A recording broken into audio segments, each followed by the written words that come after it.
A rotten apple spoils the whole barrel of apples. Words often attributed to Benjamin Franklin.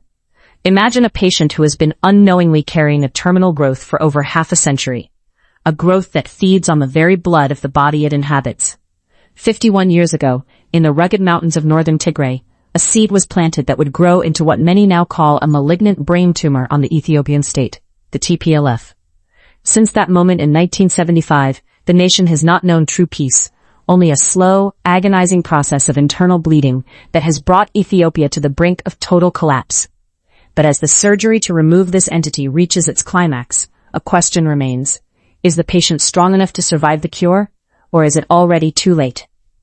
Ladies and gentlemen, welcome to Geopolitics at the Land of Origins.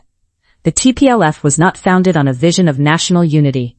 It was built on a narrow, ethnic-centered ideology that identified the Amhara people and the Ethiopian Orthodox Tewahedo Church as primary targets of hostility, inducing this divisive mindset across the entire country. This wasn't just a local grievance. It was a blueprint forced upon the nation, despite many of its strategic claims being proven false. By implementing an ethnic administration system, many historians argue the TPLF completed what colonial powers could never achieve. While Italy failed to colonize Ethiopia directly, the TPLF acted as the climax of the colonial project, by bringing to power the children of those who historically collaborated with foreign invaders, most notably figures like Sibhat Nega and Meles Zenawi, the party's primary kingmaker. As Winston Churchill once said, when there is no enemy within, the enemies outside cannot hurt you.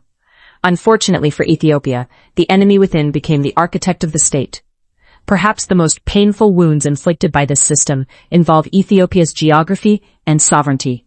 For decades, the narrative was that Eritrea's independence and the loss of the sea were inevitable. However, Sibhat Nega himself recently confirmed a shocking truth. It was the TPLF that refused to accept proposals from Isaias Afwerki to stay united.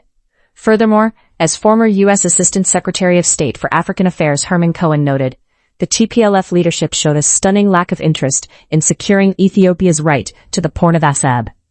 By refusing to demand this vital gateway, they effectively turned Ethiopia into the world's most populous landlocked nation, leaving the country bleeding economically and logistically for generations. Under this divisive ideology, Ethiopia has been trapped in a cycle of devastating wars roughly every 20 years. First with the struggle against the Derg, then the late 90s border war with Eritrea, and finally, the catastrophic conflict with the current central government. Each of these milestones was a direct result of a system designed to divide Ethiopians across ethnic and religious lines. They turned neighbors into enemies, ensuring that as long as the people were fighting each other, the TPLF could maintain control over national politics, the military, and intelligence. But even the most aggressive tumors eventually face a limit. In the last 10 years, we have witnessed the steady decline of the TPLF. They lost their iron grip on the national economy, and their influence in the halls of power evaporated. Today, the TPLF is isolated and limited largely to Tigray. Even there, the tide is turning.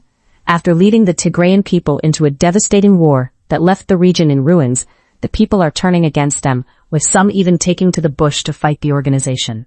As Leonardo da Vinci famously said, "Every kingdom divided against itself is brought to desolation."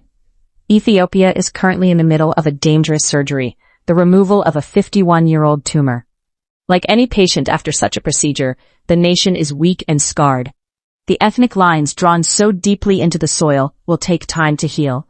Will Ethiopia pass through a successful recovery and emerge as a unified power? Only time can tell. But for the first time in half a century, the Land of Origins has a chance to breathe. If you found this analysis insightful, please like this video, leave a comment with your thoughts, and subscribe to our channel for more geopolitics. Is Ethiopia finally on the path to recovery? We look forward to hearing your perspective below.